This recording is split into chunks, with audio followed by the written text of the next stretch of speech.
I was born to preach the gospel. I was born to preach the gospel. I was born to preach the gospel. And I sure do love my job. Yeah. I was born to preach the gospel. I was born to preach the gospel. I'm born to preach the gospel. And I sure do love my job. Yeah. Yes, I really love my job. I'm a disciple that makes disciples that makes disciples. Oh, I'm a disciple that makes disciples that makes disciples. I'm a disciple that makes disciples that makes disciples. Yes, I'm a disciple that makes disciples that makes disciples. I'm a disciple that makes disciples that makes disciples. I'm a disciple that makes disciples that makes disciples. Get firmly rooted. So let's get firmly rooted. Let's get firmly rooted.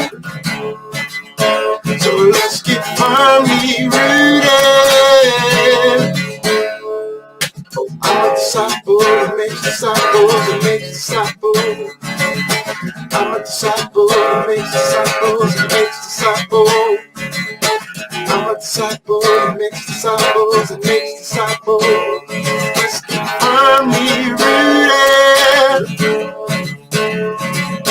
Firmly rooted. Let's get firmly rooted.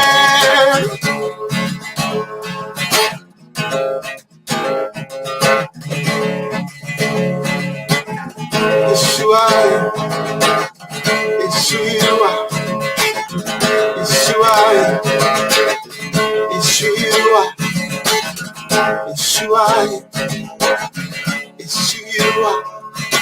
I'm a disciple that makes disciples that makes disciples.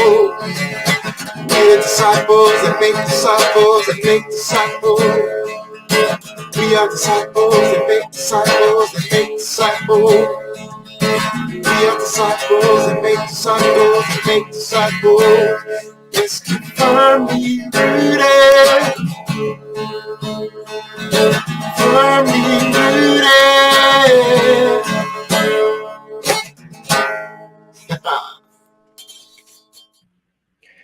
Yo, good morning, everybody. Happy Tuesday. Oh, we can't hear you. You can't hear me. Can you hear me now? Yeah, I can hear you. So how's the internet at the office? Oh, it looks fine. I'm not getting any issues right now. Oh, that's good. Good. I guess I'm the only one that gets the issues, but that's all right. That is too funny. Oh, happy Tuesday. Happy Tuesday. Happy Tuesday. Yeah, actually, do you mind doing this devotion with me? I'll do it with you. Yeah. Are you going to do? Are you going to do that Romans text? I am not. Oh, okay. Because I never even What looked you at doing? it. So I was actually just going to talk through things that have been on my heart ever since I got back from Texas. Okay. And yeah, so I mean, we kind of talked about it a little bit, where like ever since like I was in this service where this guy, he was just being super boastful, kind of like the best way to describe it, he was just trying to be cool, right? He wanted everybody to just convince that he was cool, you know? And I think one of the things that bothered me about that so much was that I felt like, man, I think I do that. And I don't want to do that anymore. Like it's not about me. It's not about like I don't want to so I've led a ton of outreaches, right? And a good majority of those outreaches that I've led, it was like I would pray because I'll be so worked up. I'm like, God, you got to show up because I told these people I'm good at this, you know. And it was like looking back, it's just like man, that's the wrong prayer to be praying, you know. But it was like, man, I want to be accepted, and so today I wanted to talk about just this kind of um this thing that we all deal with. We might not ever name it or whatever, but there's this fear of man. We all wrestle with this. There's fear of man and fear of God, and the balance of that dictates how we govern our lives or how we make decisions and do things. Right. For example, right, like if I'm at a grocery store and I have this inclination to talk to or pray with the person in front of me or the cashier, right? Depending on where the fear of man lays, right? Like if my fear of man is greater than my fear of the Lord, then that's going to win out, right? I'm not going to do anything. Why? Because the fear of offending this person, right? Like, oh, it's not politically correct. Like they couldn't be, they might not be a believer. They might have a bad history with the church. All those things, all those thoughts will win out because the greater fear is to offend versus to offend God. And we might feel bad about that after the fact, like, oh man, I should have said something, but at the end of the day, we kind of put that away because subconsciously we felt like we made the right decision because the greater fear was to offend. Right. And like I've been dealing with that more so now, and I feel like there's a few reasons why, and I don't really know. Or so okay, yeah, my brain is scattered right now, like all over the place. But I'm thinking it's because like I don't want to just come with polished things anymore. Like I don't want to just look cool and sound cool. For a long time, I thought, man, I'm the only one that can give myself good advice, or I thought I gave myself the best advice, right? And I feel like a lot of times leaders do get into this place where they can't be poured into. They can't, because we only speak about things that we've actually polished and have got to the end of it. I got a solution, and so I can speak to it now. Versus like I want to talk about things that I'm currently processing. Therefore, like other people can pour in and I can pour out. But then like Holy Spirit can give us all the answer at the same time. We can grow together. We can walk each other home. And so I'm currently in this process of dealing with like the fear of man, fear of God. And it was on the plane ride home from Texas. I was faced with this, where there was this lady who ends up getting sick, and she's sitting right next to me. I'm in the aisle seat, she's in the middle, and then her daughter was at the window. And those of you who know me, like I don't sleep before plane rides because I just want to sleep. I don't like being up there. I like to be on the ground. But this particular time, like this lady she starts getting sick, right? And also I'm kind of a germaphobe, right? And so I'm like, oh, is this lady gonna puke on me? But she's getting sick. Her daughter is asleep. She's out. And like her daughter is in like Muslim garb. And so the first thought was, well, I can't say anything to this lady, right? Because people, you're not supposed to speak to Muslim women, right? That can be offensive or whatever. And then all these thoughts are going in my mind, and I'm like, I'm not gonna say anything. I'm just gonna, turn on a movie or something. And I wrestled with that for a while, and then like this thought came and was just like, what if this was your mom or your grandma? What would you want somebody to do? And so I was just like, I gotta do it, you know. And I just put my hand on her back, and I was like rubbing her. And I know you're not supposed to touch Muslim women, but I'm rubbing her back, and I'm just praying, like, God, like, would you take over, you know? And I'm praying for this lady. And at the end of it, right, she didn't say anything. Then she doesn't say anything. She just lets me, you know, pray for her, rub her back. But at the end, when we're all getting off the plane, she says, um, I'm so glad I met you today, or something along those lines. And she was appreciative of it.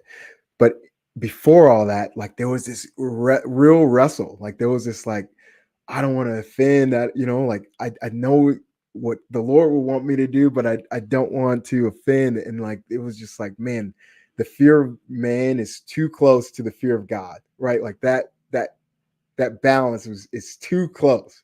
Like, it was like that shouldn't have been that hard of a wrestle. And I believe I know, like, I think our political, like, ever since COVID, like, I think that has played a role in it, right? Like, you can't say the wrong thing because everybody is offended, and you don't want to just offend anybody, right? And so I think that personally has made me, you know, guard my tongue more so than I used to. And so the fear of man is crept in that regard. But then also, I think the other aspect of it is that I'm not doing evangelism at the same level as I used to, right? Like, at the same pace. Like, 2 years ago, every single day I was talking to somebody about Christ. Every single day I was just, and so there was just so many more Ebenezers. There's so many more God appointments. And so it's just like, man, I'm so convinced, like, it doesn't matter if I had a bad encounter today, I have 20 other great encounters that just fuel me to keep going, you know? And so that rhythm isn't the same, or that cadence isn't the same anymore. And so again, it's allowed room for the fear of man to creep up. And so now I'm in this weird place where there's this battle. We're like, there's just like, they're so close, and that it's like, oh, that's not good, you know? Yeah. All right, Pastor Tom, you can take it away now. No, that's really good. And I think that is those things that go on inside of our heads. That's why we got to take every thought captive, right? Yeah. Because the first thing that comes up is like, I'm going to be offensive. I'm going to make the person angry, right? And yes, even Jesus, when he did the right thing, oftentimes someone got angry. But if you're really honest, most people just love the fact that they were loved and recognized by Jesus, right? Yeah. And so to kind of separate those so they're not so equal is to realize that my immediate fear of offense, I have to question it, right? Who am I to say that putting my hand on this person's back and praying for them isn't exactly what Jesus would do? And I don't have to worry about an offense. I don't have to worry about it because we're called to love unconditionally. We're called to be truthful always.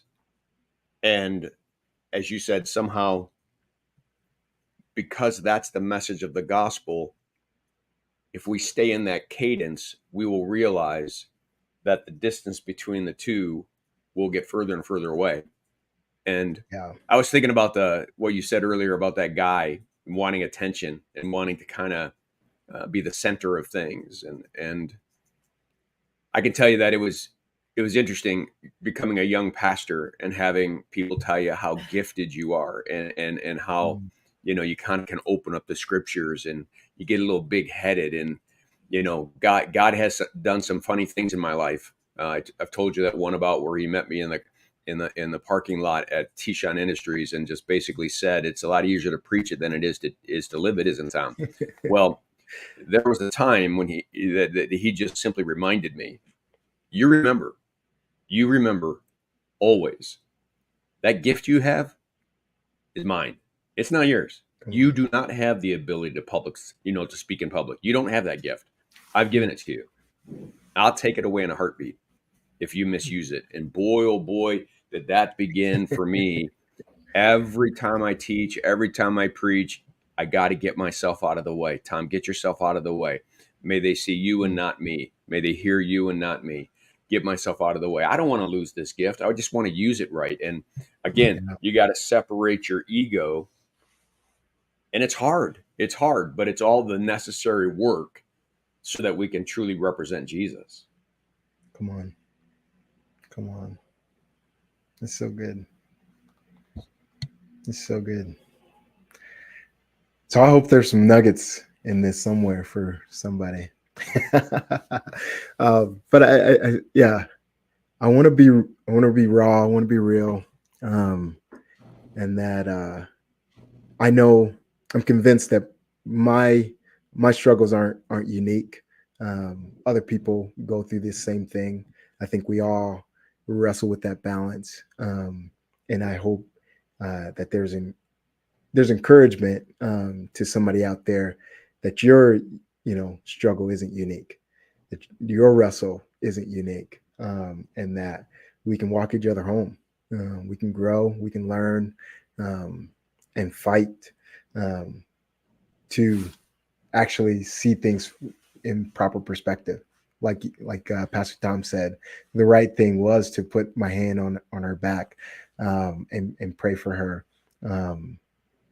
because like if my motivation is love, how can there be offense, right? That's right. I mean, that's it. I mean, someone crazy could get offended, but to live compassionately, someone's hurting, to just recognize they're hurting and that they matter, and that you wish them well.